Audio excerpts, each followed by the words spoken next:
대회 마지막 날 밤 큰 혜성이 로마의 밤하늘을 가르고 나타났다가 사라졌다고 하는데요. 사람들은 이것을 보고 카이사르가 하늘로 올라갔다고 꽤 믿게 되었습니다. 근데요, 나중에 알고 보니까 이거는 헨리 혜성이었고요.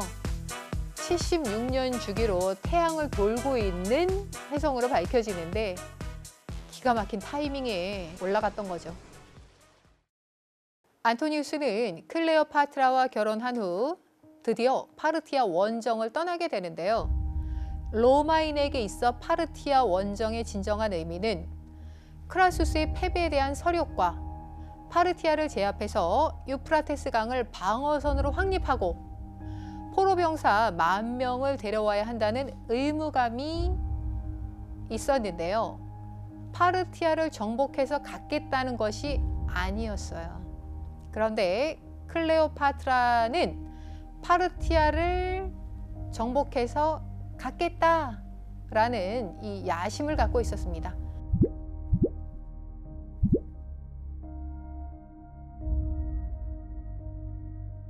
안토니우스는 부하 장수들에게 전략 변경을 알릴 수 없었습니다. 로마 병사들은 로마의 방어선 확립을 위해서 목숨을 걸고 싸우지만 정복해서 동맹국 여왕에게 바치기 위해 싸우지 않기 때문인데요. 뜨뜻미지근한 찝찝한 상태로 원정이 시작되었습니다.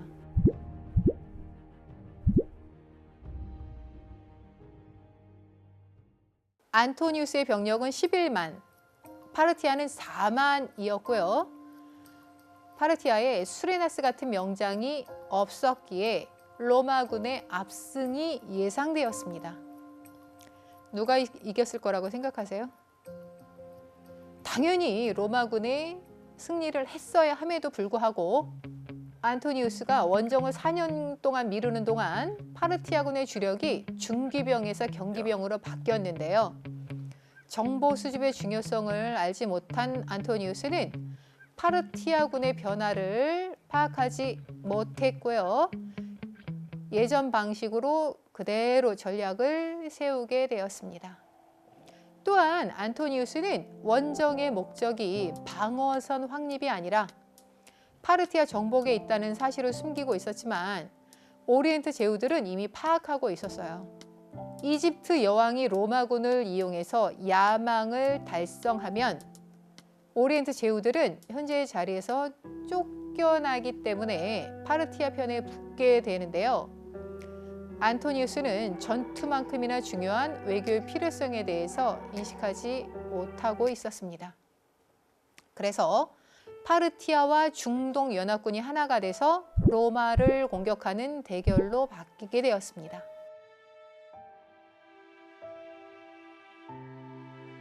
승리를 예상했던 안토니우스는 철수를 결심합니다. 8개월 만에 철수한 원정이었습니다. 클레오파트라 역시 필요한 물자와 군자금을 가져와서 다시 일어설 수 있게 용기와 힘을 주는데요. 클레오파트라는 안토니우스를 이용해 지중해 동부 세계를 로마의 패권으로부터 완전히 독립시키려고 하고 있었는데요. 이집트의 부하 안토니우스의 군사적 재능으로 이길 수 있을 거라고 믿었던 것 같습니다. 로마와 이집트의 대결로 번지게 되었고요. 안토니우스의 참모들은 국가 간의 전쟁으로 번지자 안토니우스를 떠나게 됩니다.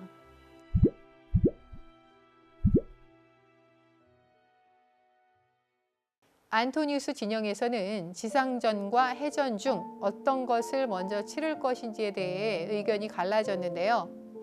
안토니우스는 카이사르 휘하의 백인 대장들의 위력을 너무나도 잘 알고 있었기에 해전에서는 그 용맹함이 발휘될 수 없을 거라고 생각해서 해전을 먼저 치르기로 했습니다.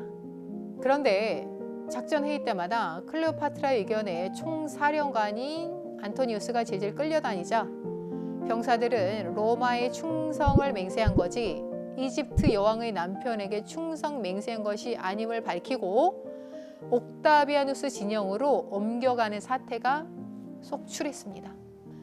탈영한 병사와 군선들이 60척 이상이나 됐다고 합니다. BC 31년 9월 2일 아침 드디어 악티움 전투가 벌어지게 되는데요. 안토니우스에게 유리한 동풍이 불다가 옥타비아누스에게 유리한 북풍으로 바뀌자 지옥과도 같은 광경을 목격한 클레오파트라는 더욱 힘차게 전진!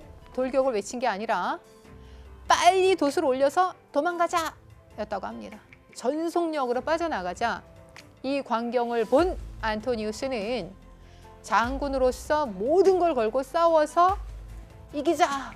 라고 외치지 않고 클레오파트라의 배를 뒤따라갔습니다.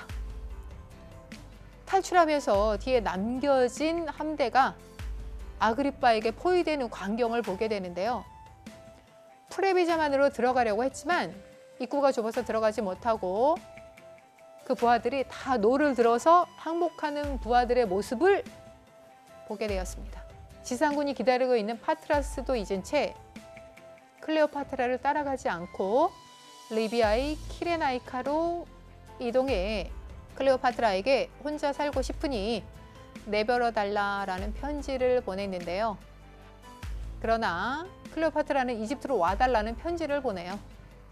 클레오파트라는 파르티아 원정 패배 후 제기시킨 것처럼 안토니우스를 격려했지만 믿을 만한 참모 하나 없는 상태에서 제기 불가능하다는 것을 알았고요. 이제는 아무리 클레오파트라가 애원한다 해도 옥타비아누스와 맞설 수 없는 상태였거든요. 이듬해 봄 안토니우스는 옥타비아누스에게 자기는 자결할 테니 클레오파트라를 살려달라는 편지를 보냈고 클레오파트라는 자기는 퇴위할 테니 아들의 직위를 인정해달라는 편지를 보냈습니다.